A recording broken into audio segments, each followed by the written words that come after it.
Yeah, it worked. Cool. All right. So, this out of the way. All right. So carbs, the good and the bad, an interactive webinar. So it's interactive, so it's back and forth. So feel free to stop me or any questions and stuff like that. But again, we will be doing a lot of questions at the end too, so you can kind of do it however you like. With me, Shaun Woerner, your strength coach today.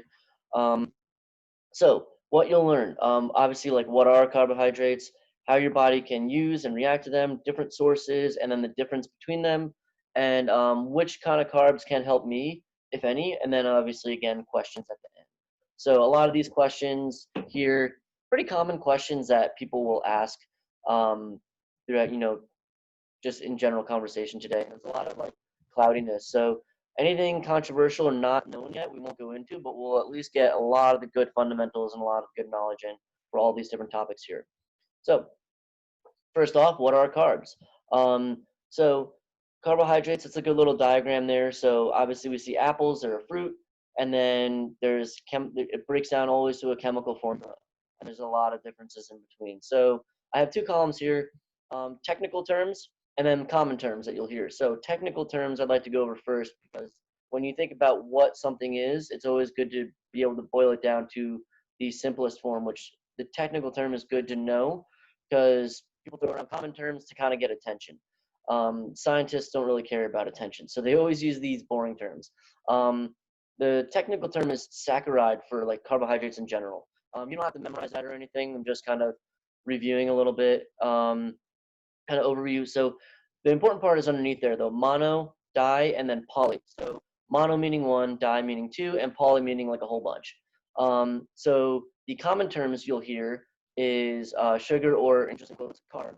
And then there's simple carbs and complex carbs. So when you think about mono and disaccharides, the science term, which is like one or two building blocks, if you will, we're going to get into that. That's when common people refer to simple or like simple sugars or simple carbs.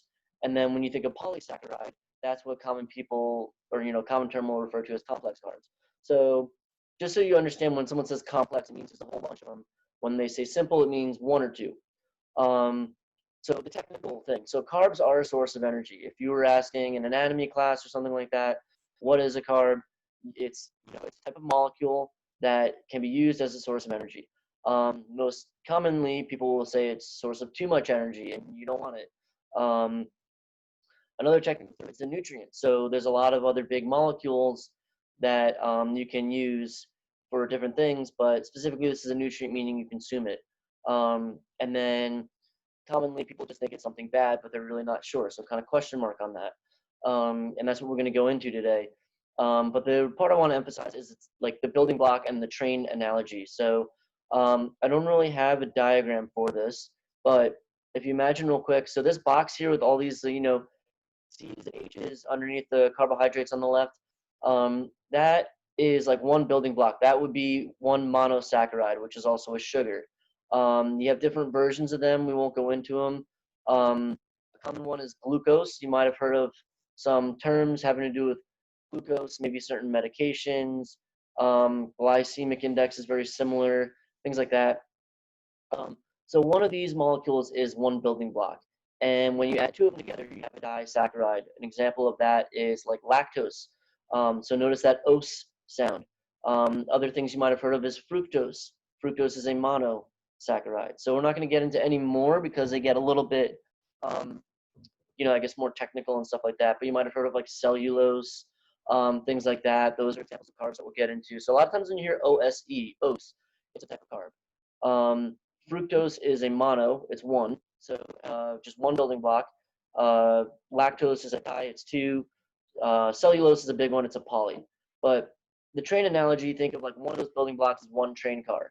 And then if you have a full big train going by with a lot of different train cars, that's like a polysaccharide or a complex carb, if you will. See a whole bunch linked up together. When it goes into your body, and we'll get into this in a little more detail, but imagine that what you want to do is get all the metal, like the aluminum and the steel and everything from all those train cars. You want to break them down all the way down. That's like your body's energy. And so, but what you have to do first, you have to break up all these train cars and take them one at a time and break them down. So if you have a big long train, it's going to take you a long time to get one train car, break it down, get the next one, break it down, and it's little by little. If you have a whole bunch of them already broken up, and that's all you have, it's very quick to just go into them one at a time. So that's like consuming a lot of like fructose, for example, versus a lot of starches. Just to give you an example, and like I said, I'm going to get into more detail, but that's what we're talking about. Is they're building blocks, they're smaller pieces that link up to make larger pieces. So essentially, a starch is nothing more than a lot of sugars all put together. But hopefully, you understand that difference now. So your body's reaction. So there's different types. So like I said, we said cellulose and fiber. Fiber is actually a carbohydrate, and those are types that you cannot break down. So they're long chains, so they're polysaccharides, if you will. We don't really call them complex carbs or starches because we don't really get anything from them. We can't really get them. And then the other two we just mentioned, complex carbs, the poly ones, polysaccharides, and then simple sugars, monosaccharides, the building blocks. So then good reactions and bad reactions from your body. So different types here. So quick little kind of quiz. I put good reactions in question marks, and I wrote all those different things down. So slow to break down and slow to absorb, fast to break down and absorb, and then no breaking down or absorbing. So question for you, which is which? Or which do you think? Which what is what? You have which type of carb on the left here? And we'll match up with which type. Match them up with the other columns. Cellulose and fiber is slow breakdown and absorbing. Complex carbs is no breakdown or no, cellulose and fiber is no breakdown or absorbing. Complex carbs is slow breakdown, and simple sugars is fast breakdown. Correct. And so I crossed out fast breakdown. So you're right, simple sugars would be fast breakdown. I crossed it out because it's under good reactions. Fast breakdown and fast absorption is not a good reaction. So I wrote over here, bad reaction, simple sugars. You absorb them fast, and then it will stress and kind of rush the system. So there's a couple of analogies we can use, but you had it right. So cellulose and fiber, those do not break down, do not get absorbed. And then complex carbs are slow to break down and slow to absorb. Before we move on, I'm going to get into more detail on this whole idea of stressing and rushing the system. But real quick note on cellulose and fiber, not breaking down and absorbing them sounds almost like it's bad, but the reason why we like a lot of these things is because your body still tries to break them down. When you try to break down anything really large, fats are really large, and in this case, cellulose and fibers, they're very long, very difficult to break down molecules that you're eating. Your body will release what's called bile, and bile has your bad cholesterol in it. It's a component of it.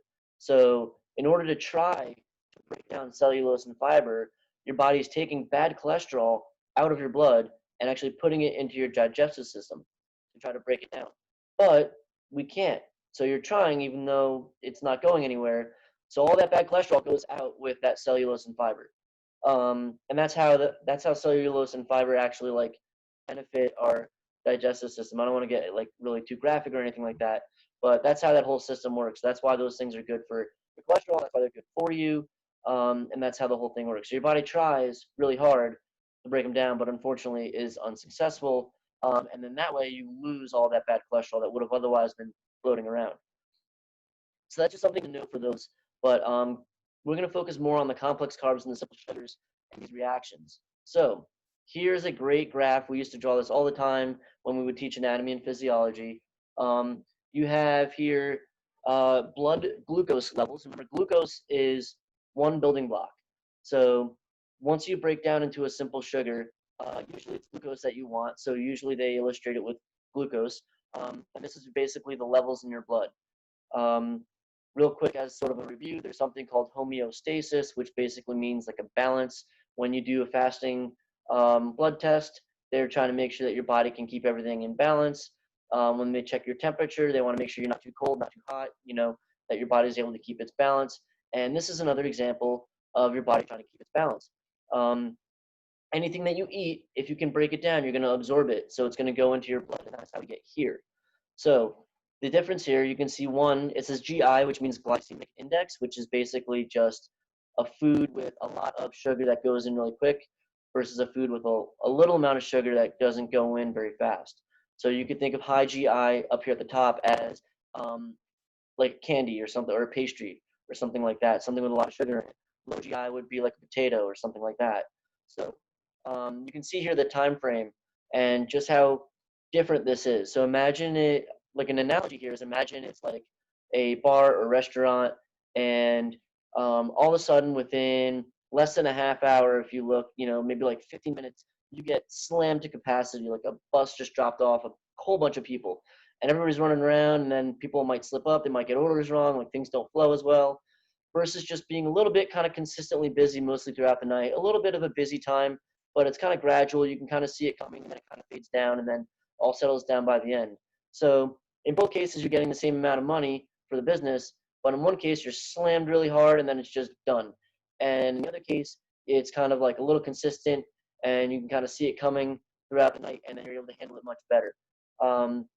So the point is, you want to have that low glycemic index rather than a high one for your body. Last thing I'll mention, I'm going to go back up real quick. So we're going to go into it a little bit later, but you have system on top of system on top of system, numerous measures in place to help keep your body running and keep yourself at balance when you are not eating. So we're really good at surviving when we're not eating. That's why we can live like 20 something days without food. When you eat too much, specifically for carbs, you only have one system to handle it, and that's called insulin. So anytime you have a lot of carbohydrates coming in, specifically glucose, sugars, because you've broken them down, insulin's the only option you have. What that means is that it's very susceptible to problems, because it's like having, one vehicle for an entire police force versus like, a whole bunch of them. So that one vehicle, if it's stressed out too much, it might break down or something like that. So that's where this whole thing really becomes important. But we're going to get into that a little bit more. So before that, we want to get into uses for your body. So I kind of split these up a little bit. This is raw carbs, specifically sugars, because you can only absorb them when they're small like that. So primary uses, the brain, the heart, and readiness. So you want a healthy brain. Your brain can only use glucose as energy. So, and your brain and your nerves uh, make up about 30% of your body's total energy throughout the day. No matter how fast you're working, every time your muscle moves, your brain has to tell it to move. So even if you're doing a lot of running or something like that, every single step, your brain is telling those muscles to work, and it's always about 30%. So your brain can't function without carbohydrates. Your heart also, it's always beating, obviously, and carbs are energy, so your heart is going to be needing carbs as well. And readiness is, even when we're tired, let's say it's after a workout, if something happens, maybe somebody screams outside, or you hear an explosion nearby or something like that really drastic, you're able to jump up, spring up, go see what happened, maybe run away, do what you need to do. Your body has that reserve, and that's that readiness part, and that's from sugar, because you're able to use sugar really fast, and your body's just really good at using sugar for energy. So speaking of using sugar for energy secondary, you have muscles. Liver is a storage. So liver doesn't really use sugar to function necessarily, but when you don't have any food, you need to get that sugar from somewhere, because you're going to need that for your brain. So you need to have a little bit floating around, like when you're fasting and things like that. That's coming from your liver. So liver is still important because it has that extra reserve for when you need it. But muscles have it for when we're like performing. So if we are working out a lot, or if we're trying to train for a 5K or something like that, we need to have sugar coming in to use for the muscles. They store sugar, and they use it. They use their own storages anytime you're trying to really, do anything involving a lot of use out of your muscles. And then so the backup, the last step is fat. So this is when you have a lot of it and you're kind of storing it now. And of course, we all don't really like fat, and kind of a slow buildup as you see there. But just a little reminder, different places you could store it: in front of the muscle, outside. This is where people say they don't have abs. They really do, but there's just too much fat in the way. And then inside on your organs, that's where it really gets bad for your health. So that's kind of that last one, is that backup, which obviously we don't like fat. So primary, you'll always have a little bit for readiness. Your heart's always going to be using it, and your brain always needs it, so you're always going to have some floating in your blood. Secondary, your muscles will store it, your liver will store it. And then backup is if you still have extra coming in, you're going to store it in your fat. And there's obviously no shortage to how much we can put in our fat. So that's where it kind of gets a little bit different there. So this is what I was talking about before, how your body reacts to carbs. This is kind of putting everything together that we've talked about so far. So food consumed, maybe it's an apple, maybe it's a potato, something like that. Food broken down into, it says food in general, so it's including like fats and amino acids. We're just focusing on the glucose part, so food broken down into glucose, which is the sugar part. And then number 3, blood levels increase. That's that graph that we showed of glucose. So now it's in your blood because you broke it down and absorbed it. Insulin gets released. Remember we mentioned insulin's the only method that can put that away. So insulin gets released, and now it says here insulin shuttles nutrients into cells. Doesn't quite work as literal as that, but essentially insulin allows your cells, muscle or liver for insulin, and then of course fat as well if we need it, to uptake that sugar out of your blood. So remember homeostasis, you can't have too much, so you got to put it somewhere. You'll put it wherever you can. If muscles need it, they're going to take it. If the liver needs it, it'll take it. If both those are filled, there's no shortage to how much fat you can have. So you'll add more fat all day long. But this kind of puts it all together. So this is a great overview, great little diagram I kind of stole off of YouTube, or Google. Excuse me. So sources and difference. So we've talked about a lot of these before, and a lot of these you've probably seen. So this is a little bit of like an overview. Simple sugars. So some of these you've heard. We've already mentioned candy, pastries. Other ones you may not have. Juices are very sweet. Fruits are very sweet. So fruits actually have a lot of sugar in them. The good thing about fruits is they will also have fibers in them as well. So that's a little bit of a kind of like a good mix of that. So fruits aren't so bad. And then you have fructose, which we've heard of before. Fructose specifically it's just like glucose where it's that one building block, but it's a little different. The reason that diagrams like these always use glucose is because that's how your body functions best with that. But when you have fructose coming in from like high fructose corn syrup, like in sodas, your body can't really process it the same way. So it goes into your blood the same, it spikes the same, your body reacts the same, releases insulin, but it doesn't get put away as well. So your body has to like try even harder than normal to put fructose away. So fructose is particularly a little bit more challenging for your body. And then you have complex carbs. We mentioned these. So these are those long chains. Remember that big train with all those different train cars on it. So starches, as people will call them. So examples: potatoes, breads and grains, pastas. Notice that these don't specify what kinds, like all of those. It's going to have those complex carbs in them. And then fibers. So corn will have fiber, corn by itself, that is, because it's a vegetable. Celery, other various vegetables, usually the green ones. You will get some in like carrots and things like that, but some of those vegetables, these food companies actually figured out a way to kind of artificially add sugar to them. So some carrots will actually have a lot of simple sugars thrown into them. So, but usually the greens, it's always kind of like very simple. It's always green. It's always got those fibers. And I mentioned whole grains here, 100%. So if you're going with some of these breads and grains, complex carbs or pastas, and you get, instead of getting the white, you get the whole grain, the 100% whole wheat, that will have fiber in it as well. And remember what we said about fiber, it'll help decrease cholesterol. So you're still getting those complex carbs. It's still going to react the same way with that insulin spike, but you're going to have the fiber as well, which is going to help you with that other aspect. So it's always nice to get that kind of little extra benefit out of them. So the difference, I was going to ask what the difference is, but we kind of really just went into the difference, and I think we have a good handle on it now. So that being said, though, we really need to figure out, how do we take this knowledge and apply it and make it meaningful for us, right? So what carbs can help me or you or anybody? So first off, what are the goals? Am I an athlete who needs performance? And there's different types of energy performances: power, speed, kind of like a golfer, or maybe like a high jumper or something like that, where it's just very quick quick explosion, and that kind of thing, or endurance, somebody who's doing like obviously a long distance and stuff like that. There's a couple of in between too, like that. Those are athletes, they need to perform. Some people are trying to lose weight, so is your goal weight loss? If it is, what is your work to diet ratio? Is your diet already really low carb? Is it low carb except for like sodas with high fructose corn syrup? Um, is your diet, is your your workouts and your activity really high, but your diet's also really high? So it depends really on where that ratio is. Sometimes activity's low and diet's really high. Sometimes they're both really low, vice versa. So those kinds of things, you really need to understand where your activity is, where your diet is, and figure out which one needs more work, more improvement.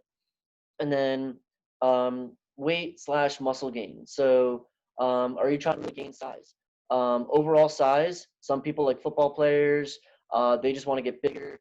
Other people, they really want lean muscle, which most of us, I think, want. But some people, they don't want to gain weight. So different goals. Then you have body type. So does your body like to gain? Are you one of those people that just, you look at something and it feels like you're gaining the weight from it? Does your body want to lose weight? I'm kind of in that category, where my body just wants to get skinny and skinny and skinny all the time. Does it not change at all? If you tried a bunch of things, you've really worked out a lot, and really, really tough to get your body to change. So difference is there. Then the plan. So based on that, what plan are you going to try to do? So there's a few different ones. Should I eat simple sugars? If so, when? So I'm going to ask you for this one. Is there an example where you should eat simple sugars? And then if there is, when would you want to do that?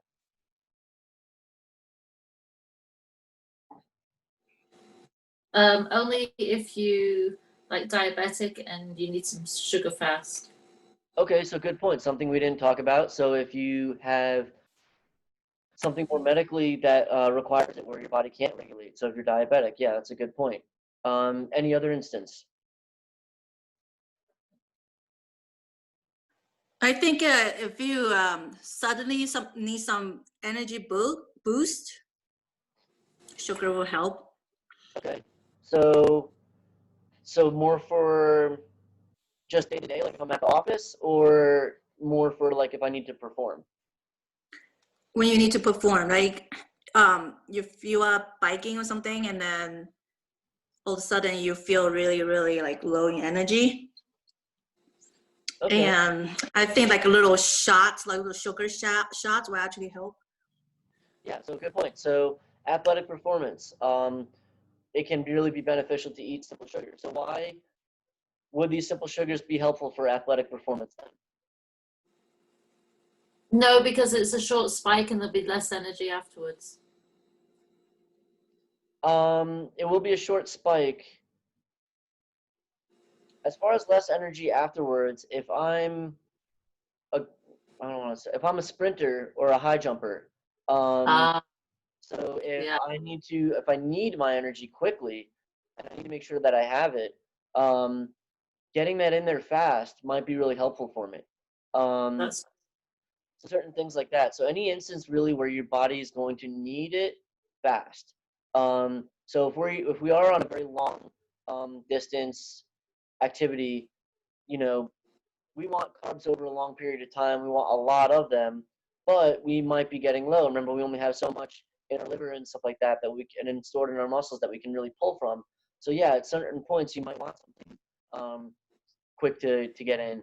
Also, people who train for like sprints and stuff like that, they might want some extra simple sugar.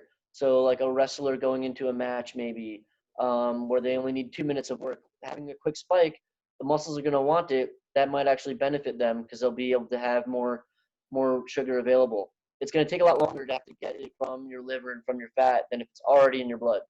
So yeah, all good answers though. So yeah, there are a few instances where you would want to eat simple sugars. Notice we didn't say anything about weight loss. So if you're trying to lose weight, regardless of your work to diet ratio, simple sugars are not something that will be conducive to that.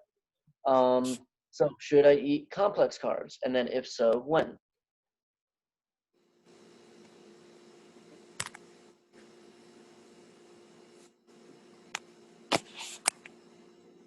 Any thoughts on this?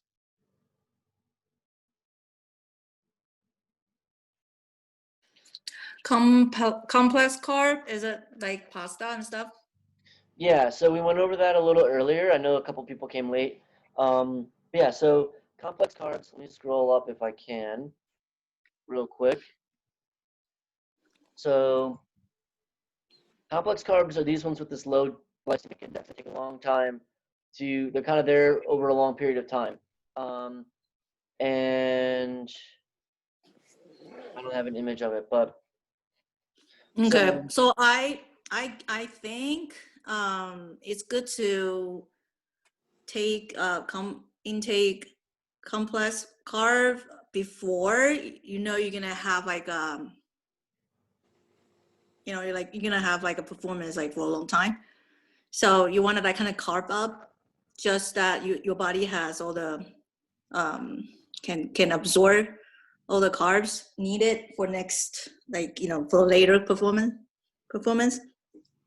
absolutely, yeah. So good point. So really good for before a performance, but especially when it's longer duration because we're usually getting a lot more carbs when we eat complex carbs because they're these really long chains.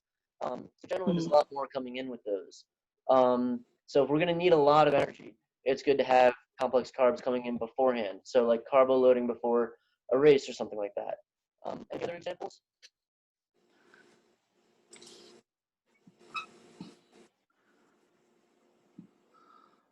What was the question?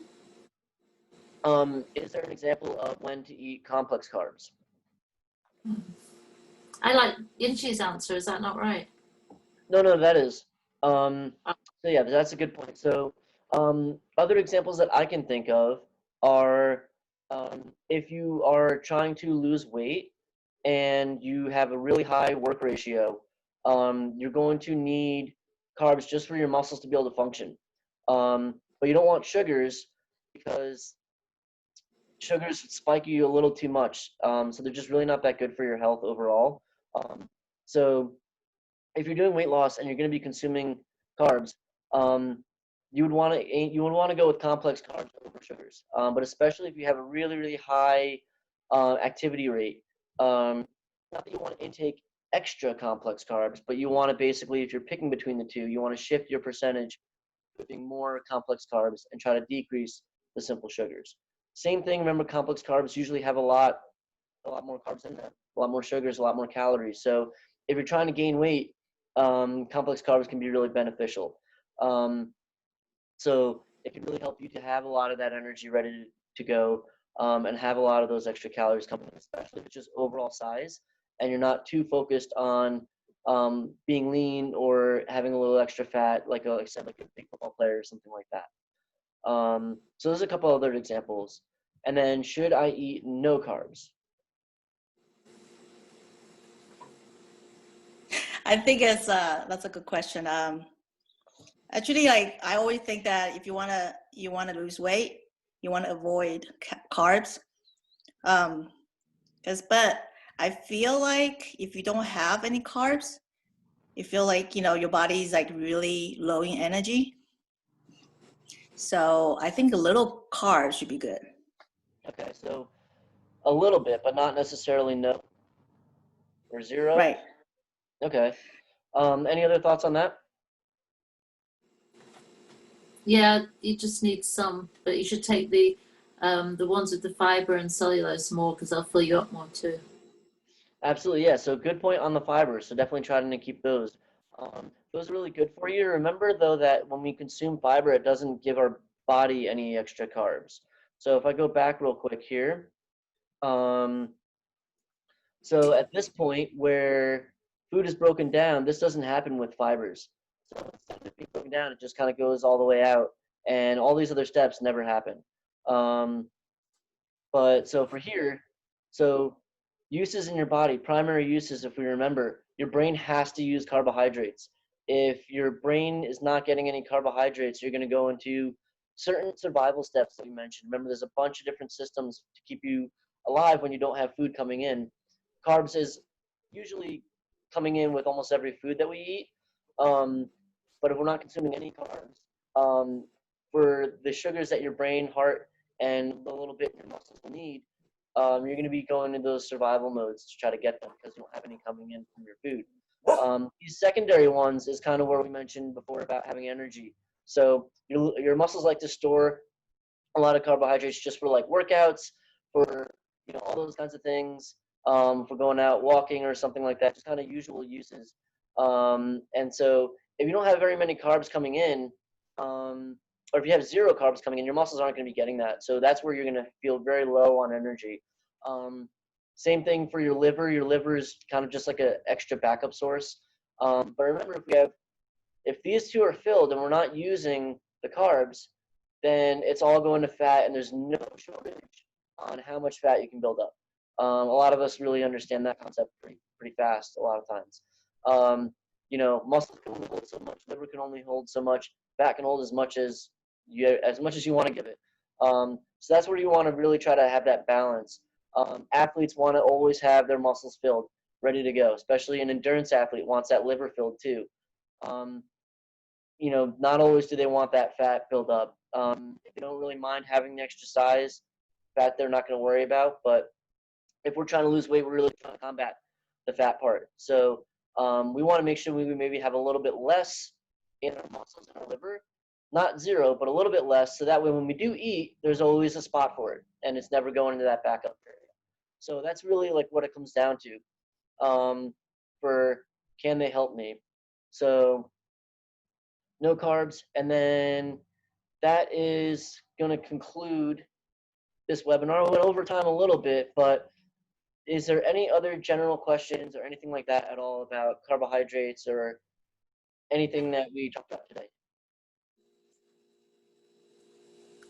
I don't think I got questions. If you make a smoothie out of fruit, then the fiber and everything stays in there, so it's still good for you, isn't it? Even though it's high in sugar. Yes, it depends on what else you add in the smoothie. So a lot of times people will add other things that add a lot of sugar to it. Milk will have sugar in it, so lactose, I think I mentioned before, is a disaccharide. So it's not one building block, it's just two of them. So it's very similar, it's very close. It's still considered a simple sugar.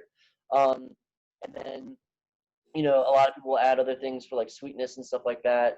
But yeah, as long as you don't filter it out, if you filter it out, then it's going to be a little different. But yeah, if you're just blending a whole bunch of fruit, maybe adding some ice or something like that, and then calling it, like that's going to be the same as like eating a lot of those fruits. So smoothies aren't bad. They still do have a lot of sugar usually because they're very sweet. But if you notice when you go to a smoothie shop, they always squirt like the simple sugars in there, or the simple syrups in there. So that's what you want to look out for. It's those little extras that kind of sneak up on you. This was good. Where can we find this recording? Because I had to leave for a couple of minutes in the middle. I missed it. Just missed like 2 minutes. I can send it to you. I don't know if we can save it in like a public spot or not, but we'll look into that. But I can certainly send it to you for sure. Yeah, that would be good. Yeah, I like this. This is good. Thanks. Any other questions on anything? Mm-hmm. Do you have some examples of good carbs? Yeah, so well, let's look at this picture here. So any of these grains, especially if they're 100% whole wheat, anything 100% whole wheat is going to be a lot better for you because of that fiber and because it's going to be a complex carb. You'll never see like a bag of Skittles that's like 100% whole grain Skittles, right? So that kind of thing. Those are good sources of carbs. Any kind of green vegetable like these are actually carbs right here. And those are good sources because the carbs are really like cellulose and fiber. It's really the big question with anything with like breads, potatoes, and stuff like that is how many of them you're consuming. So French fries, for example, are actually a complex carb. There's a lot of starch in it, so glycemic index is pretty low for French fries, but they have fried in the name, so there's a lot of fat that comes along with it. So that diagram that showed the food being broken down, it also mentioned fat and protein and stuff in there too. You get a lot of fat in there. So French fries are bad because of how they're prepared, but they're from a potato. So if you do like a baked potato, it's a lot different now. Same thing like chicken or fish. you can fry that, and now it's got a lot of extra things with it that are not so good for you. Or you can kind of grill it, and now it's prepared differently. So part of it is, a lot of it is how much of the carb you're consuming, and another part is how it's prepared. So if it's organic, if it's 100% whole wheat pasta or bread, it's going to be a good source. It's still usually pretty high calorie, so you want to monitor how much you have. But as far as the source itself, it's really not bad. So things like that. Fruits are good, but they can be done in excess because they are a simple sugar. But it's fruits, right? We always want to make sure we have our fruits and vegetables. So I'm not going to tell you to like not eat fruits or anything like that. But remember, anything that we have in excess, just about anything we have in excess, can go into your fat cells. So even if it's a good source, as long as you're absorbing it, it can go into your fat if you have too much of it. So you just want to monitor how much. Thanks. Absolutely. I hope I didn't ramble too long there, because I know I gave you quite a lot of No, I detail. don't run out of time. Interesting. What was that? It was interesting. I learned things I didn't know. I'm glad you guys liked it. But yeah, so any other questions that you guys might have, feel free to just send us an email or anything like that. Reach out to us on social media or something. We'd be happy to answer any questions. And then just so you know, so next month we're going to be doing a follow-up webinar. And instead of carbs, it's going to be meats. So all different things, different types of meats, the good things about them, bad things about them, when we should eat them. Very similar to this. But just specifically for meats instead of carbs, because that's another one out there that's a lot of people are very kind of mixed about and like up and down with and stuff like that. So if you like this and you want more information like this, but for a different category, definitely tune into that one. We'll be getting those dates out in the next couple days here. Yeah, once again, thank you. And then if there's no more questions, I'll let you guys go and have a good rest of your day. Shaun, why don't you do a Thank vegan? you. Do one for vegans. That's healthy. I think Marissa's doing something like that. I think she's doing like a Vegetables? What's that? Like vegetable stuff? Yeah, I Yeah. think she's doing like a plant-based thing coming up. So she knows a lot more about that because she was vegetarian at one point, and I think some of her friends are vegans and stuff like that. Oh, cool. So yeah, Yeah. we'll be doing more. But just stay tuned. I think they're coming up next month, but you have to stay tuned to find out because I'm not even 100% sure if I remember correctly. Okay, thanks, Shaun. My pleasure. Thank you. Thank you.